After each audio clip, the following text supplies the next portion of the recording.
Howdy y'all, welcome to part 25 on Let's Play. I am Ragaras, and of course we're playing the Lite 2-pack from Feed the Beast. We're going to go ahead and label this episode Double Face Palm. And the reason for that, number one, is my first attempt at this video after I recorded a complete episode. I realized that I had my settings all screwed up on my recording, and it caught like a little small corner right over here, and I wasn't looking at it as I was recording, and when I started doing editing, I was not happy. Yeah, just complete waste. At least it's not film, you know? For those younger guys, film was this stuff that, oh, never mind. The second face palm is the mining laser. I said last one that one of my goals was to see a fully powered mining laser putting 20,000 RF a tick into each precharger. That was completely unnecessary. I did it. Let's go down to the reactor room, and I will kind of explain why the face palm there. I managed to get 4 full size turbines running. You can see there's 4 of them. There's one there. That one's running. This one's running. Each one of these is putting out 24,077 RF a tick. Okay, we look at these. They're both putting out this. I had enough cyanite to build 2 more, so went ahead and built 2 more. These do work. They're just not being run right now. Powered them all up. You'll see the laser drill's gone. Got this new little thing here, and if we look up, you'll see the beam, and we'll talk about why that's not down here, but in a different location in a little bit. But I powered everything up. Each one of these is set to a separate frequency on the Tesseract. I had 1, 2, 3, and 4. Each one set up to a precharger, and didn't really notice any difference at all, none, from what it was already doing. So I'm like, okay, what's the deal? I mean, you would think 20,000 pumping into each one of those would have kept the power bar on the laser drill full. Nope. Nope, not at all. And, man, why do these things go out all the time? So, did some research, and I learned that a fully powered laser drill only needs 20,000 RF per tick, not 20,000 per precharger, just 20,000 total. You need 5,000 per precharger. All right, so we could have done that with a single turbine and still had 4,000 RF a tick left over to run the base. So, facepalm, big major facepalm. The reactor now is a 7 by 10 by 7. There are 4 fuel rods in the interior.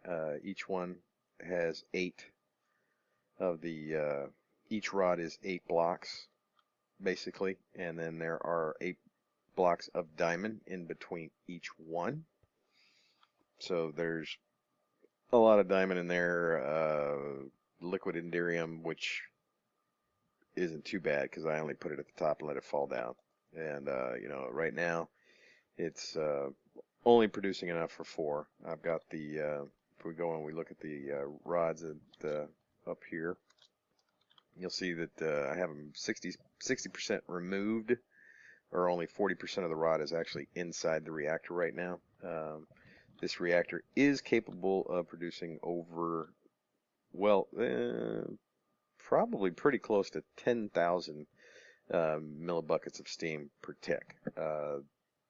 The only problem I had when I started it up is that it only, the water it's being, or was, not now, but the water that it was using was not enough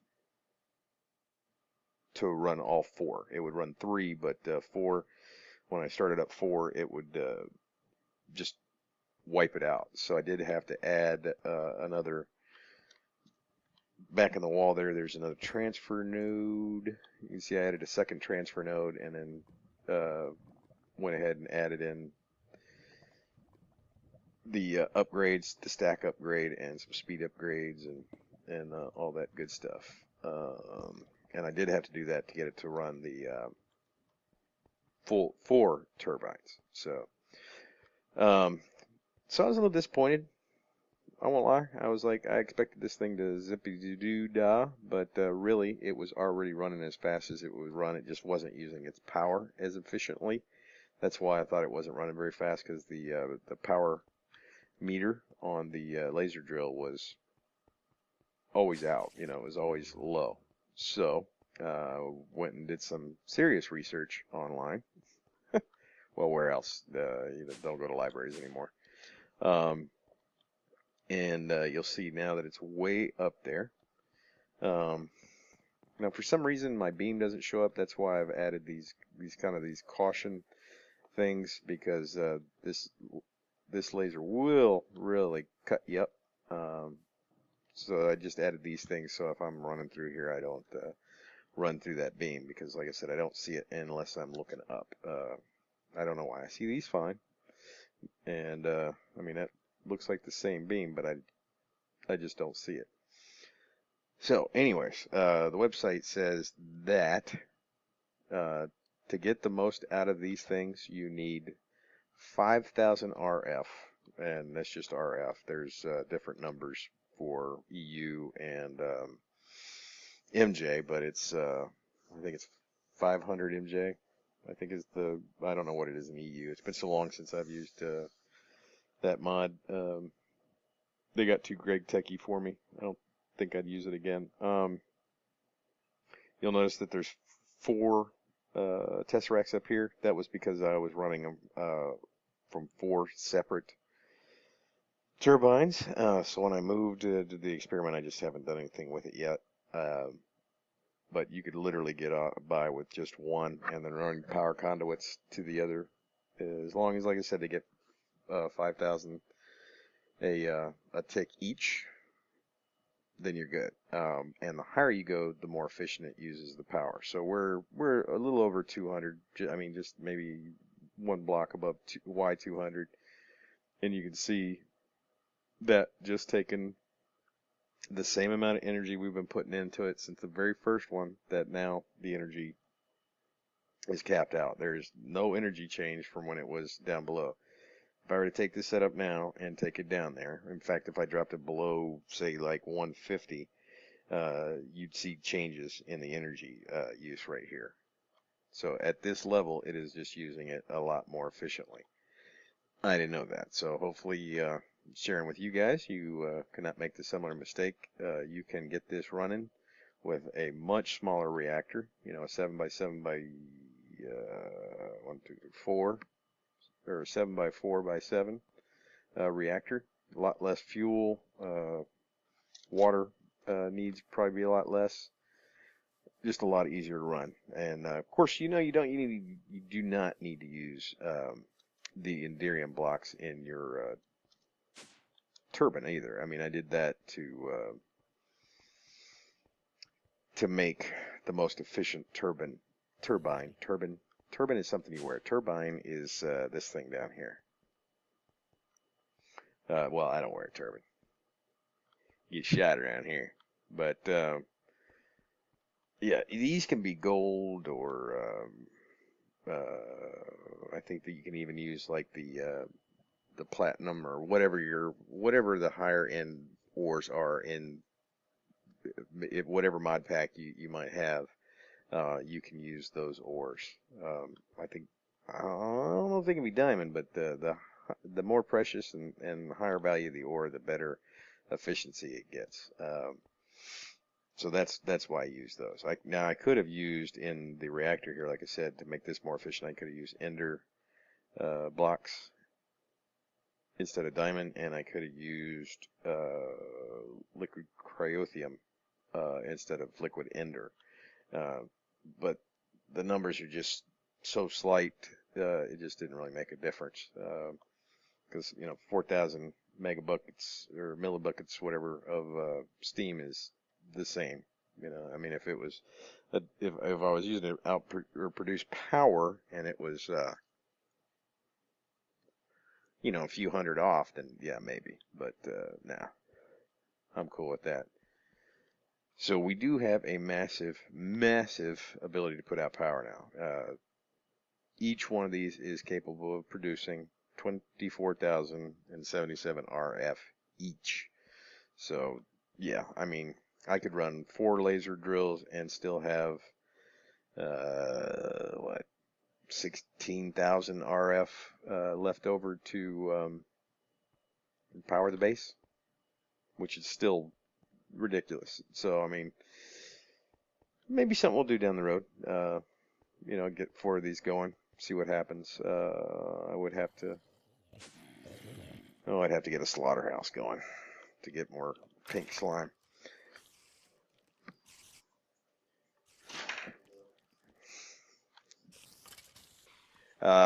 So let's talk about Minecraft real fast. Let me get some stuff set up and take a pause for the cause. Give me something to drink real quick, and then we'll be right back. Okay, let's talk about Minecraft. Found some neat stuff out. Quite by accident. To be honest, you know, Minecraft, the only reason I initially kept it around was because it gave me uranium, and I needed uranium for big reactors. Um, but it's starting to actually prove useful. It does give me the ability to use stuff that normally I would not be able to use. Okay, and that's some of this armor. I found some gold armor in a chest in a nether fortress, and you know, normally with this pack, there's nothing you can do with that. There's no way to resmelt it or use it in any way. I mean, you're kind of you unless it's got an enchantment on it that you want to pull off with the disenchanter. There's really no reason to pick it up because you can't without Mindchem. There's nothing you can do with it. But with Mindchem, the neat thing is once this is fully repaired, you can't do this with a damaged item, so you do have to fully repair them. You just throw it in your decomposer and it gives you AU or gold, okay? So you just throw it in there, gives you some gold. Now you can turn this into dust. So if we go in here and I've already looked at it, we put our recipe in there, it gives us pulverized gold, which then, oh, put it in there first, I guess, and then that gives us ingots. So you can recycle this stuff. All right, you can do it with leather also. You can throw it in there, and it gives you basically. Let me see. If we look at leather, I haven't learned this one yet. If we look at leather, this gives us the recipe, which is that one. Arginine and keratin and glycine. So we know if we use the, oh, let me open the right one. So we'll take that out and we'll put our own recipe, which is the arginine, the keratin, and the glycine. So we'll just throw these in here, pull them out, and we get leather. Okay, so you can recycle this stuff. I'm not really, you know, I let it run just long enough to kind of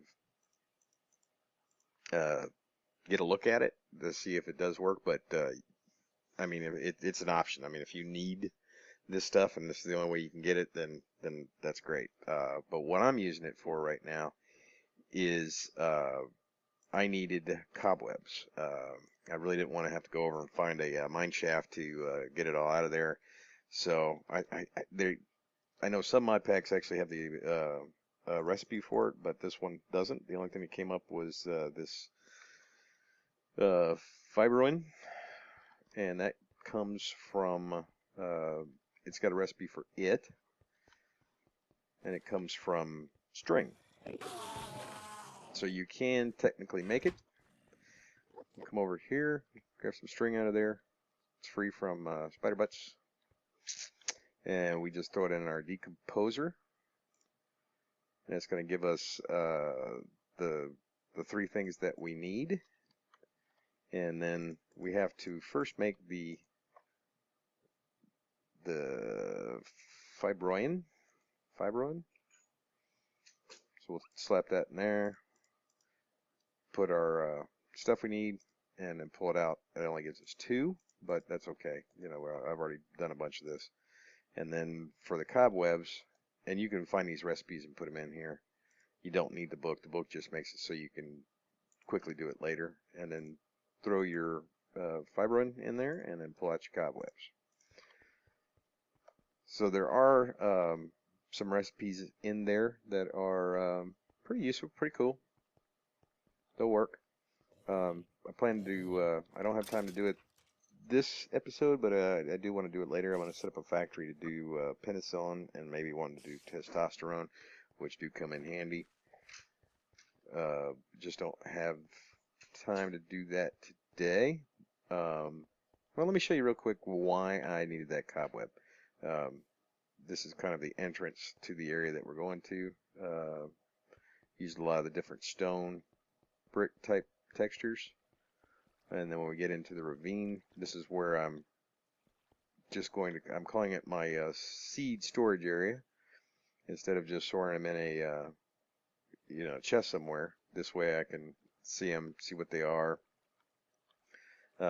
Plus when they're growing like this, you get the, you know, you get the chance of getting the nature essence and stuff. So I'm just kind of redoing the ravine, terraforming it a little bit, kind of making it look as epic as I can. And the cobwebs, of course, you know, since it's all underground and it's dark, wanted to have cobwebs here and there. Some places you can see them, some places you can't, depending on where you're at.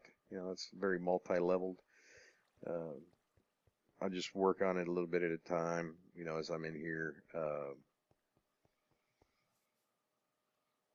These are kind of cool. These are cow soul crops. These give you a little cow essence. At least they don't move when you kill them. Of course, they do stare at you. It's a little creepy. I've got a few more plots ready for seeds, just to try and decide which ones I'm going to make and put down there. I do have a magnum torch up there, so I don't have to worry about mob spawning. I got attacked a couple times in here when I first started, so I have a magnum torch buried under the ground right there. So if there is another world download, you'll kind of know where it's at. It's like right underneath here, I think. Somewhere right around here. I'm not sure exactly, but it's somewhere right around there. So yeah, Minecraft is actually turning out to be a pretty neat mod. I really like this room. I think it turned out really well. It just, it's what kind of gave me the creative juices to go in there and start doing that. So guys, that's this episode. I know it's probably a little shorter than normal, but hey, not too long. Especially since it's the second time. I do appreciate everybody coming by. Thanks for you know, the thumbs up and the comments. Don't forget to like it again if you like this episode. If not, well, hey, you can't please everybody all the time. I'm still, I haven't seen any comments yet on what other mod. I need at least 1 or 2, maybe more mods to put in here to kind of round this out. Probably something more adventure oriented. Maybe Twilight Forest or some other mod that adds some sort of dungeon environment to go to. We'll see. I've been looking. So that's it. Don't forget to subscribe if you're not, if you want to know when I put out an episode, because that's the best way to do it. So guys, I appreciate you coming by. Hope everybody's doing well. And until next time, I will see y'all later.